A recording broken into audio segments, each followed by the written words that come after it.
All right, guys, we're getting ready to enter in the time of our class where we're going to start to analyze primary source documents and seeing things as those who were going through that time period saw it. And so, first thing we're going to do is look at two skills that historians use: corroboration and sourcing. It's called make your case. In this lecture, you should be able to answer this essential question: why is corroboration important to historians? And so, two things that you should be able to do is define corroboration and explain how historians use corroboration to tell what happened. Secondly, you should be able to define sourcing and give two reasons why historians think it is important. Once you're done watching this lecture, you should have a good understanding of corroboration and sourcing. I want you to print out, or you can actually download the documents under Make the Case and work through an activity using this skill. So let's talk a little bit about corroboration. Basically, corroboration is the act of comparing pieces of evidence and seeing where they agree and they disagree. When you have multiple pieces of evidence that say the same thing, your argument is stronger. And so, as historians go to answer questions about the past, they look at evidence and they look to see how these pieces of evidence agree with each other and disagree. And the more you can find that supports the argument you're trying to make, the stronger it will be. When you have one perspective on an event, you run the risk that it might be incomplete or even, frankly, that account wrong. Historians corroborate evidence when they try to figure out what happened in the past.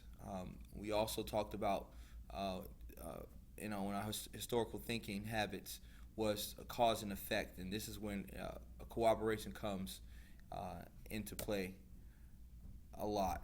And so if you find multiple pieces of evidence that support your initial hunch or your question or your idea about a historical event, your case is stronger. When you only don't find enough, again, historians have a question they want to seek out or something they think. When they go through the process of trying to corroborate the information, when they don't have something that supports that hunch, they have to look for other explanations or other interpretations of why something went down in history. And so if you kind of think of it as binoculars, it lets you see further down or deeper into a particular area. And so historians try to do that when they're trying to find out what's happening. Because the goal of corroboration is building a strong argument, it also involves sourcing. And basically, sourcing deals with who created this particular piece of evidence, who were they writing to, was it from the actual period that they're discussing or they're talking about. All of these things have to deal with sourcing. There are two reasons why historians want to source when they look at a particular evidence and they try to corroborate things. First, they want each piece of evidence to be reliable, and so they have to weigh, is this from someone who's pro-slavery or against slavery?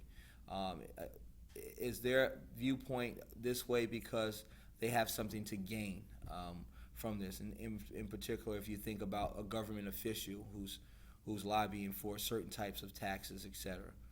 Secondly, they also want to see if people with different perspectives agree about what happened.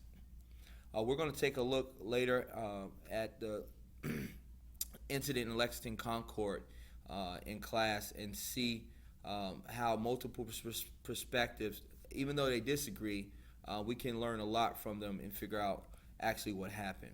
All right. It's always more convincing when you have two people who usually disagree happen to agree on certain things, and so we'll look at it.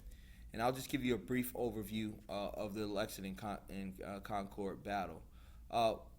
For instance, if you read some of the primary sources about the event, the Americans say that the British fired first, and the British say that the Americans fired first. And so they disagree about who shot first.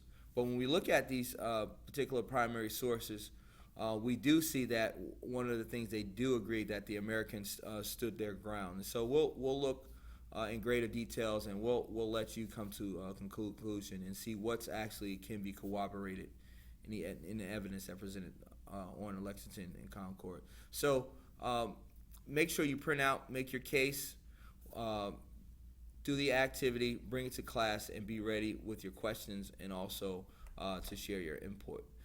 Thanks, guys, and I'll see you tomorrow.